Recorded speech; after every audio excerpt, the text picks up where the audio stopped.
Hello and welcome to Church Public. I'm Matt Odegaard, your host. This is the news for June 17th, 2022. Today, do we have the Ministry of Truth 2.0? That's a big question mark. The White House says we need to stop conversion therapy, but what is conversion therapy? Europe, on the other hand, dials back trans treatment, while America lowers the age for medical and chemical transition. I'm Matt Odegaard, and this is Church Public.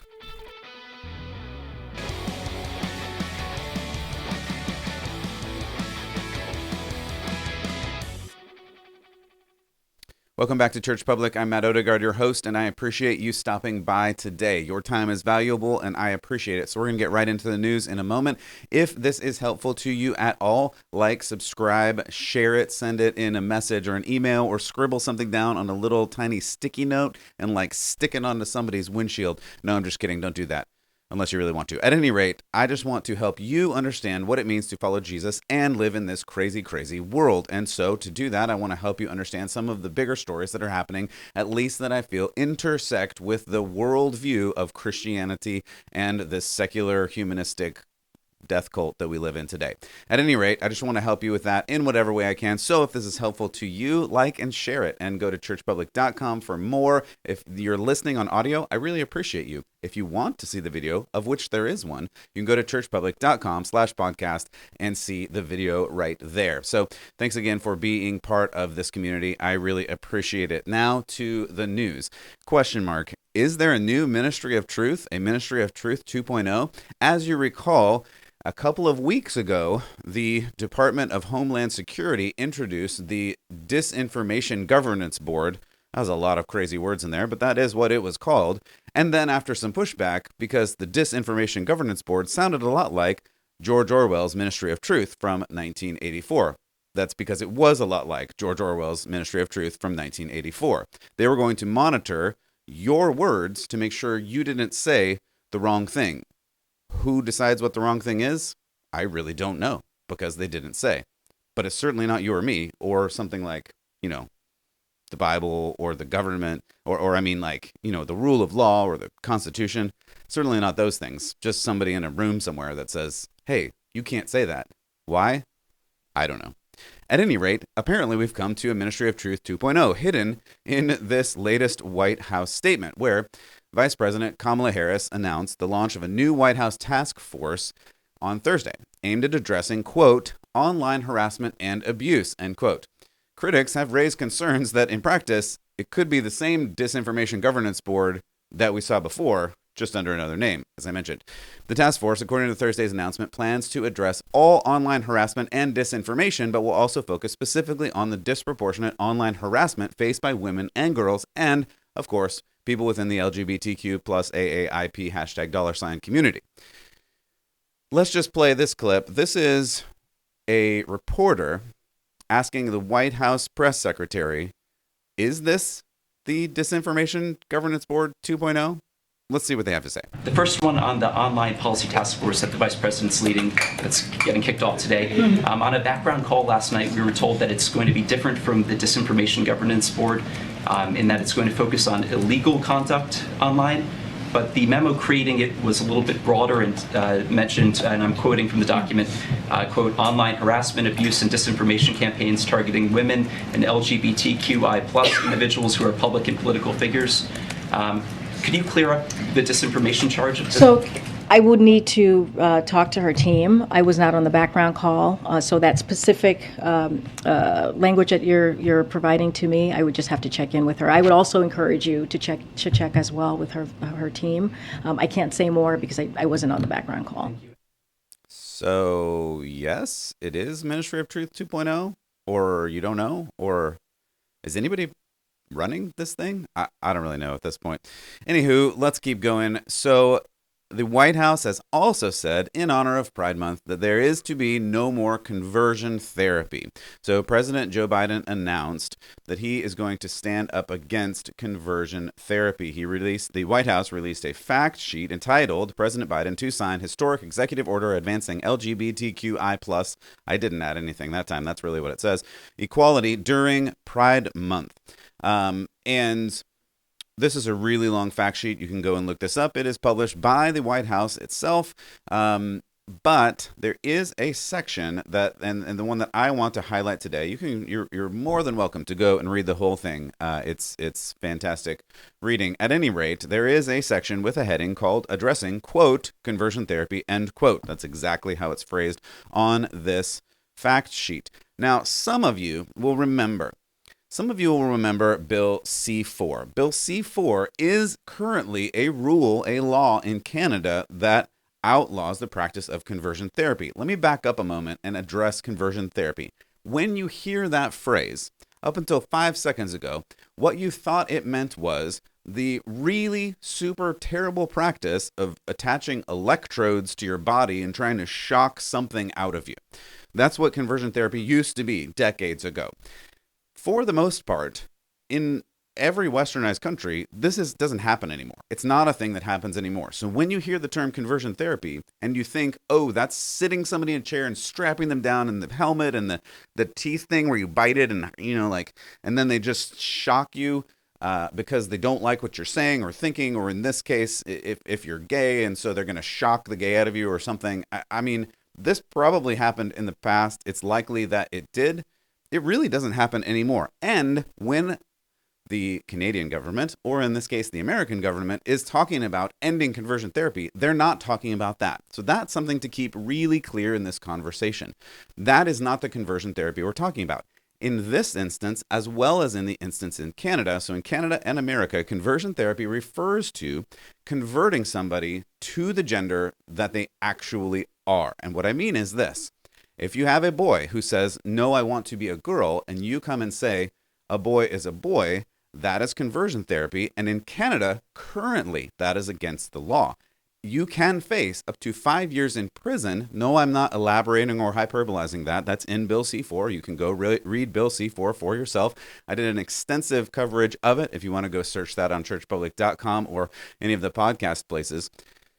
You can go to prison for 5 years if you say a boy is a boy or a man is a man, or you read something like some of the Bible verses that say, for instance, homosexuality is not something you should do, which is in several of the letters in Paul and Deuteronomy and Leviticus. And anyway, I'm not going to go over all those right now. I've done that in the past. You can look those up. But if you do that as a pastoral counselor, for instance, you could face prison in Canada currently, right now. This is an actual thing. So now we have the American White House saying we're going to end conversion therapy. So some of us, we really should take a second look and take a pause at this and pay attention, because this is an important thing. And this is exactly what the White House is talking about. It's not that electroshock therapy. That's not the conversion therapy we're talking about. It's saying a boy is a boy. When a boy wants to be a girl, you say, well, but you're a boy. That's conversion therapy. It's not conversion therapy. It's empowering and engendering, according to this White House and this fact sheet, to say to a boy who wants to be a girl, okay, you're a girl.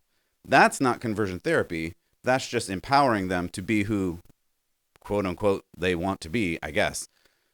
No, this conversion therapy is saying to the boy who wants to be a girl, but you're a boy, question mark.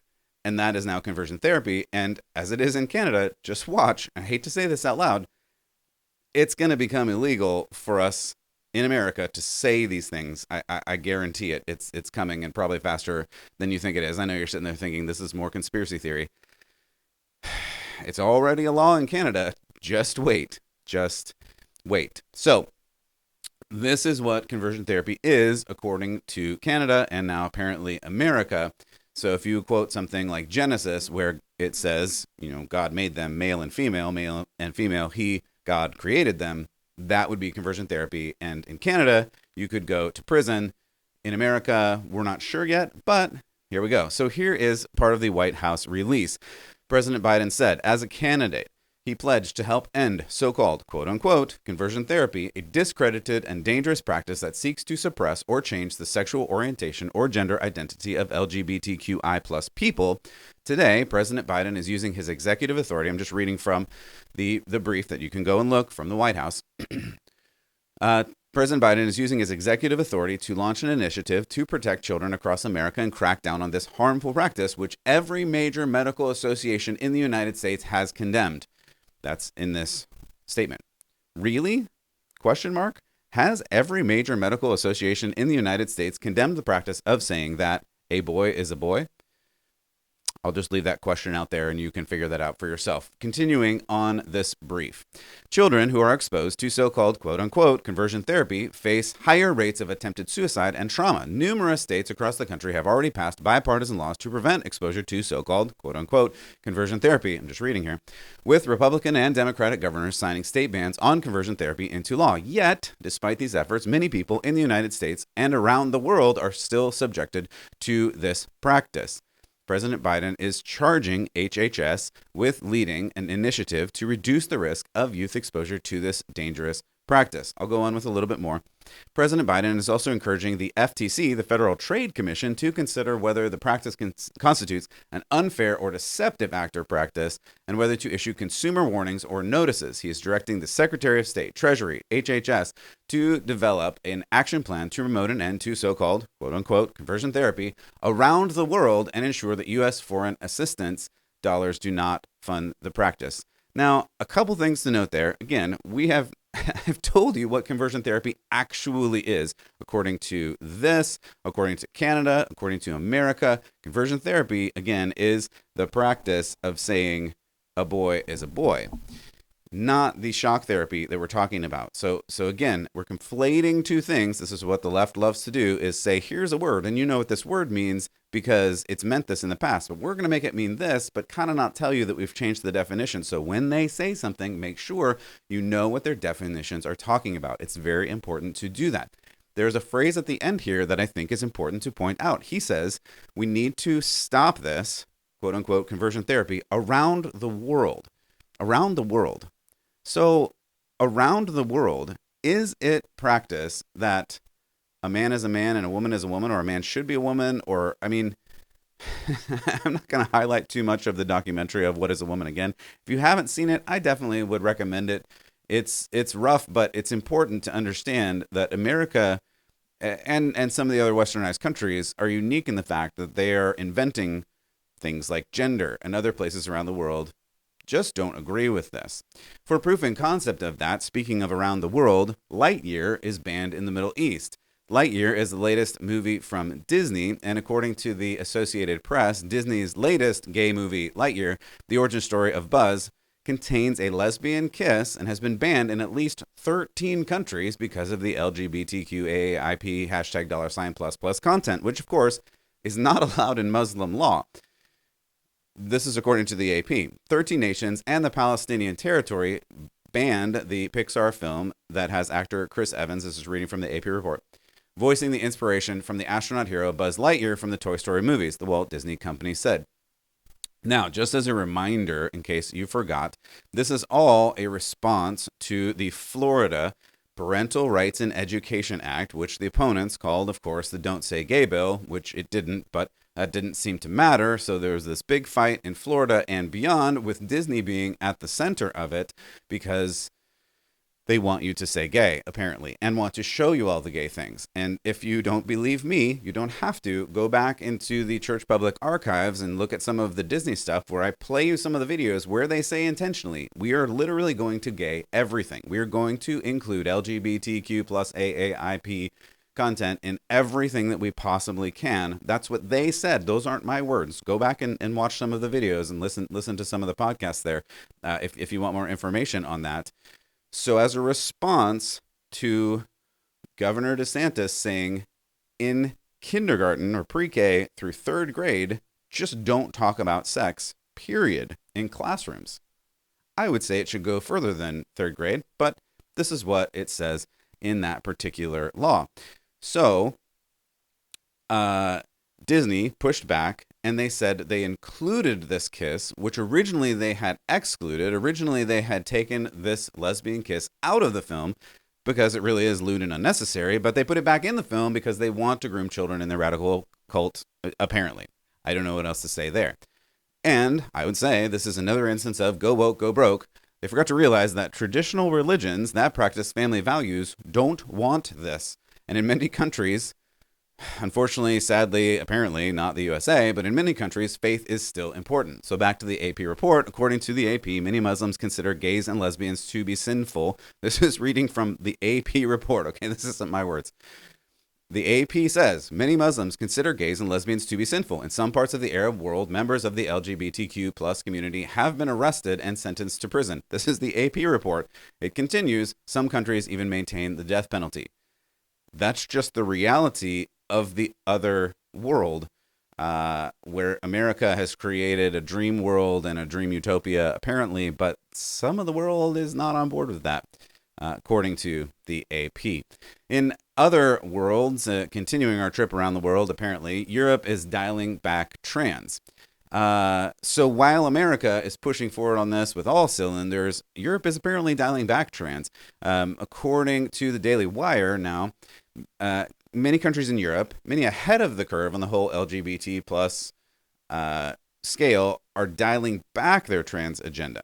Some countries initially embraced puberty blockers and cross-sex hormones for children several years ago and are now taking a step back. According to the Daily Wire, the United Kingdom, Sweden, Finland, France have all taken steps recently to pull back on transgender medical treatments for seemingly gender dysphoric children.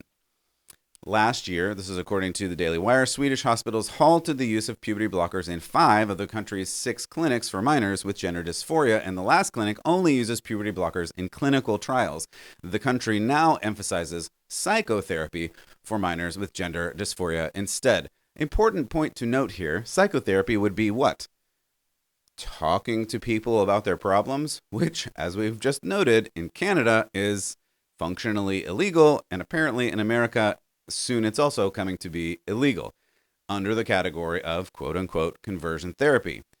While you have these other European countries who went full bore into this medical and physical transformation, literal transformation, now they're taking a step back while Canada and America are forging ahead into it. Maybe we should learn something from the direction that these Europeans took. We probably won't. The UK took a step back. This is back from the Daily Wire. The UK took a step back in December 2020 when the High Court in London effectively suspended prescribing puberty blockers for children 15 and under. Did you hear that? 15 and under. And recommend that teenagers 16 to 18 get court approval before going on hormones. However, unfortunately, that decision was overturned in September. Kids, we're talking about kids. If you're an adult, be an adult. I can't tell you what to do, but for kids, stop doing this to children. Anyway, back to Europe. In France, the country's National Academy of Medicine warned medical professionals in a March press release, just a couple months ago in March, the spike in young people saying they want to medically transition genders. Listen to this. This is according to France. The spike in people saying they want to medically transition genders may be due to social contagion. Do you think so? Do you think that's where it's coming from? Yeah, it is. In France, the Academy urged medical personnel to approach this issue with extreme caution. They said, quote, whatever the mechanisms involved in adolescence, this is reading from the French report, not in French, of course, in English. Excessive engagement with social media, greater social acceptability or influence by those in one's social circle, this epidemic-like phenomenon manifests itself in the emergence of cases or even clusters of cases in the adolescent's immediate surroundings. From the Academy, the French Academy's press release. So do you get what's happening here? This is a social phenomenon, more or less, because of the social media, Instagram, TikTok, places where these poor children go because they don't feel accepted, they don't feel understood, just like pretty much all kids, especially teenagers, who are searching for their identity, and they're finding it in these social media places, and then they're reinforcing it in their friend groups. And this epidemic, according to the Academy in France, is occurring because of that. I think that's a straight-on perspective. I think that's exactly what is happening by and large.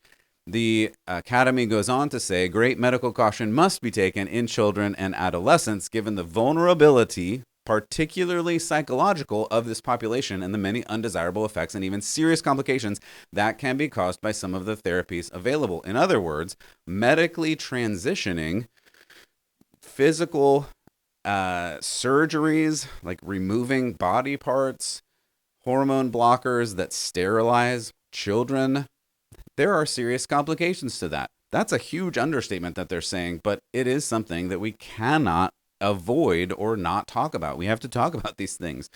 Surgical procedures that are lifelong should be considered very strenuously. Medical intervention that will sterilize children for their whole life should really be considered strenuously before used at all. Of course, my recommendation would be not to use them at all. But at any rate, that's in Europe. And then, of course, we have to come back to America. I was going to say land of the free and home of the brave, but I don't think either of the things are true at this point. At any rate, a leading transgender health association announced this week it is lowering its recommended minimum age for starting gender transition treatment. So we have in Europe, they've been down this road and said, hey, maybe we should slow down some of these radical gender treatments like surgery and hormones and medical castration.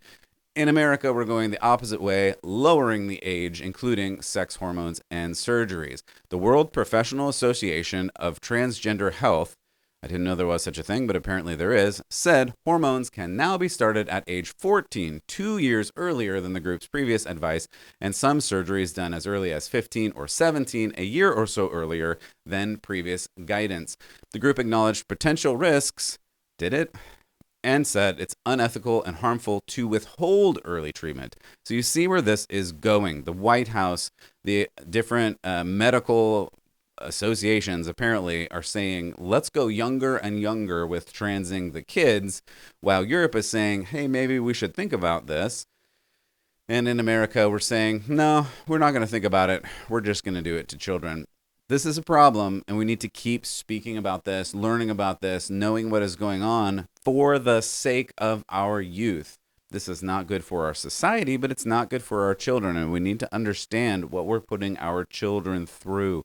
And we need to love them and care for them. We need to give them resources to understand who they are. Of course, I'm going to say who they are in Christ. Where is their identity in Christ? Where are they finding truth? Where are they finding hope? These are things that this crazy death culture is not going to give them. This culture that just wants to sterilize children is not going to give them hope. There is no hope in that. Clearly, obviously, there's no hope in that. But we've got to figure out how to do that. It's really important that we speak for truth, even when the Disinformation Board 2.0, the Ministry of Truth 2.0, comes in and says, hey, you can't talk about this. Don't be silent. Don't be quiet on matters of truth. As Christians, as believers, we have to speak truth with grace. Don't be a hammer and just smash everybody down with your ideas and your theories, even if they're right. But at the same time, we still have to speak truth. And we have to understand that people are not going to like it. Because for all of history, people have not liked the truth. Just go back. Again, one of my favorite stories that I bring up a lot is Jesus talking to Pilate. Pilate really did not like Jesus speaking truth. He just says, well, what is truth? There's no such thing as truth. The original postmodern deconstructionist, right? Pilate. At any rate, we do have to speak truth as Christians. It's really important. It's a really important thing that we do. Of course, speak it in love, but don't eliminate the truth from your vocabulary. In fact, I would suggest practicing more and more truth. I think it's really important for us to do, especially in these times. I want to leave you with a Bible verse before we go. This is the verse of the day out of Matthew today, and Jesus' words from him. He says, whoever exalts himself shall be humbled, and whoever humbles himself shall be exalted. Those are great words from Jesus, and a good reminder to us that pride is not a virtue, and the prideful, at some point, they're going to have a fall. That's out of Proverbs, but this is the truth. We need to be humble in who we are, but humbly and boldly speak the truth. These are important things for important times. You were made for this moment, and God has a plan for you and your life. I hope that you live into that. You lean into the calling that God has placed on you. You're not a mistake. You were not put on this earth as a mistake. You have a purpose and a goal and a plan that God has created for you ahead of time, and He wants you to live into that. And I hope to just inspire you a tiny little bit to get into the Word, read your Bible today, grab it, open it, find a place. If you don't know where to start in the Gospel of John. If you want something a little more challenging, read Romans. It's pretty challenging, especially for this day and age. Otherwise, God bless. I'm Matt Odegaard for Church Public, and as always, keep the faith.